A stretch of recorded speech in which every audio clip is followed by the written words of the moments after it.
आणि महाराष्ट्राचे मुख्यमंत्री देवेंद्र फडणवीस हेच पुढची 10 वर्ष महाराष्ट्राचे मुख्यमंत्री राहतील असा दावा भाजपचे नेते चंद्रशेखर बावनकुळेंनी केला। त्यांच्या याच दाव्यावरून आधीच हेवेदावे सुरू असलेल्या महायुतीतलं वातावरण आणखी चिघळण्याची शक्यता आहे। बावनकुळेंच्या या दाव्यावर मुख्यमंत्र्यांनी काहीही वक्तव्य केलेलं नाही, पण एकनाथ शिंदेंनी फडणवीसांना मात्र शुभेच्छा दिल्यात। पाहूयात हा रिपोर्ट। पुढची 10 वर्ष देवेंद्र फडणवीसच महाराष्ट्राचे मुख्यमंत्री। 2029 नंतरही फडणवीसच महाराष्ट्राचे मुख्यमंत्री। 2029 नंतरही शिंदे पवारांना मुख्यमंत्री पद नाहीच।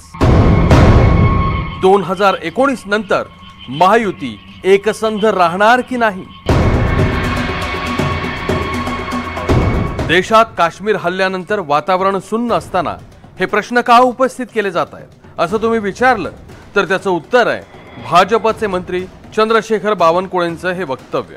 विकसित महाराष्ट्राचा संकल्प देवेंद्र फडणवीसांनी केला। देवेंद्र फडणवीसनी 2034 पर्यंत या महाराष्ट्रात मुख्यमंत्री राहतील, कारण तोपर्यंत विकसित महाराष्ट्र आपल्याला करायचा आहे। जोपर्यंत देवेंद्र फडणवीस या राज्यामध्ये मुख्यमंत्री पदावर राहते तोपर्यंत विकसित महाराष्ट्र पूर्ण होऊ शकत नाही। त्यामुळं आता देवेंद्रजींनाच आपल्याला पुढे करायचं आहे। इकडे मोदीजी, दुसरीकडे देवेंद्रजी।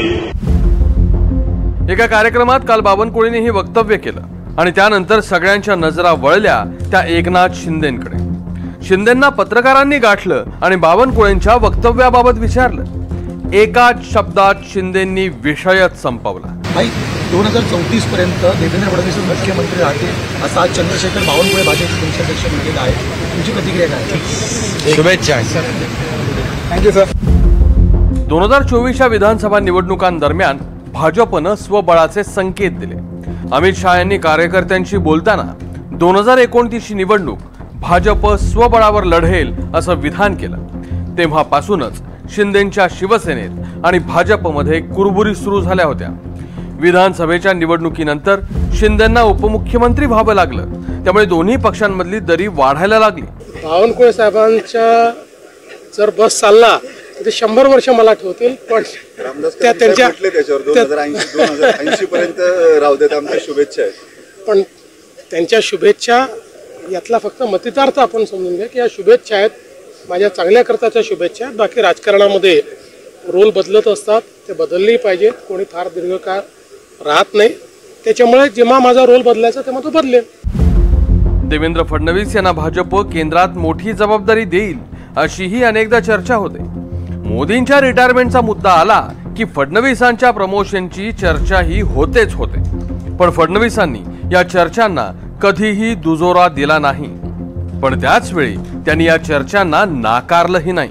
देवेंद्र फडणवीस हा भारतीय जनता पक्षाचा एक सैनिक आहे। त्याला जिथे सांगितलं तिथे तो काम करतो। महाराष्ट्रात काम करताना मला अतिशय आनंद आहे। महाराष्ट्रातच काम करत राहावं अशी माझी अपेक्षा आहे। पण ज्या दिवशी माझा पक्ष सांगेल की नाही महाराष्ट्राच्या बाहेर काम करायचं आहे, त्या दिवशी बाहेर जाऊन काम करेल। दिल्लीत सांगितलं तर दिल्लीत करीन, आणि ज्या दिवशी माझा पक्ष सांगेल की फार झालं तुमची आता आमच्याला आवश्यकता नाही आहे, तुमच्या घरी जा, त्या दिवशी माझ्या नागपूरच्या घरी जाऊन मी बसीन। त्यामुळे या संदर्भात माझा निर्णय मी घेत नाही, माझा पक्ष निर्णय घेईल। गेल्या 3 विधानसभा निवडणुकांमध्ये भाजप सगळ्यात मोठा पक्ष म्हणून निवडून आलाय। आता पुढच्या निवडणुकीत जर भाजप स्वबळावर सत्ता स्थापन करण्याची तयारी करत असेल तर चिंता एकट्या शिंदेंनाच नाही तर राज्यातल्या सगळ्याच राजकीय पक्षांना वाटणार आहे। Bureau report, NDTV Marathi.